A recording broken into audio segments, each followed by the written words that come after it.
বলতে চাই এটাই যে যেই মাদ্রাসার জন্য ওরা এত কষ্ট করছেন সেই মাদ্রাসার গুরুত্বটা আমরা বুঝবো কোন দিন। মানুষ মাদ্রাসাকে অনেক খারাপ নজরে দেখে অনেক সময়। আমি বলতে চাই যে হে মুসলিম দরদি ভাই, আপনি যদি মাদ্রাসাকে কোন অন্য নজরে দেখেন তো আগে নিজের দিকে তাকিয়ে দেখেন। আপনি যে আপনার কাছে যে শিক্ষাটুকু আছে, আপনি যে মুসলিম হয়ে আছেন, এর পিছনে ওই মাদ্রাসারই হাত আছে। সুবহানাল্লাহ, সুবহানাল্লাহ। হাত আছে এর পিছনে, মাদ্রাসার হাত। আপনি যা কিছু জানেন ইসলাম সম্পর্কে, তার পিছনে ওই মাদ্রাসার অবদান। কেননা আপনার কাছে যে ইসলামী শিক্ষা আপনি হয়তো কোন আলিমের মুখ থেকে শুনে শিক্ষা অর্জন করেছেন, আর না হলে কোন পুস্তক পাঠ করে শিক্ষা অর্জন করেছেন। আর ওই পুস্তক লিখেছেন একজন আলিম, আর যার বক্তব্য শুনেছেন তিনিও একজন আলিম। আর ওই আলিম বেরিয়েছে ওই মাদ্রাসা থেকে। আপনার কাছে যে শিক্ষাটুকু আছে এর পিছনে ওই মাদ্রাসার অবদান। তো আপনি মুসলমান হয়ে মাদ্রাসার আপনার বিপক্ষে কেমন করে বলতে পারে? মাদ্রাসাকে ছোট নজরে কিভাবে দেখতে পারে? যদি কোনো ব্যক্তি মাদ্রাসার বিপরীতে কোন রকমের কুমন্তব্য করে, বুঝতে হবে যার ঈমান অনেক কমজোর আছে। এই জন্য এই মাদ্রাসা অমুসলিমদের টার্গেট করছে, কিন্তু আমরা বুঝতে পারছি না যে আমাদের অবস্থা কি।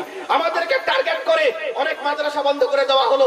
এখনো আপনার কি বলে টার্গেট আমাদের মাদ্রাসাগুলো, কিন্তু আমরা ঘুমাচ্ছি।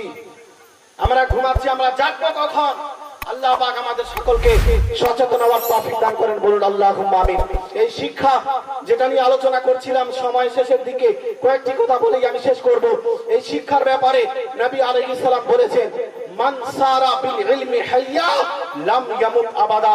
যে ব্যক্তি শিক্ষার দ্বারা নিজের জীবন গড়বে তার কোনোদিন মৃত্যু হবে না, বলেন সুবহানাল্লাহ।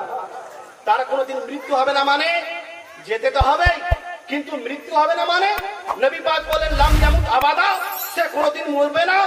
কি মানে? হাদিসের অর্থ কি? হাদিসের অর্থ হলো যে ব্যক্তি দ্বীনের শিক্ষা অর্জন করবে, শিক্ষা অর্জন করে দুনিয়া ছেড়ে যদিও বা সে চলে যাবে, কিন্তু সেই শিক্ষা তাকে সারা জীবন বাঁচিয়ে রাখবে, বলেন সুবহানাল্লাহ।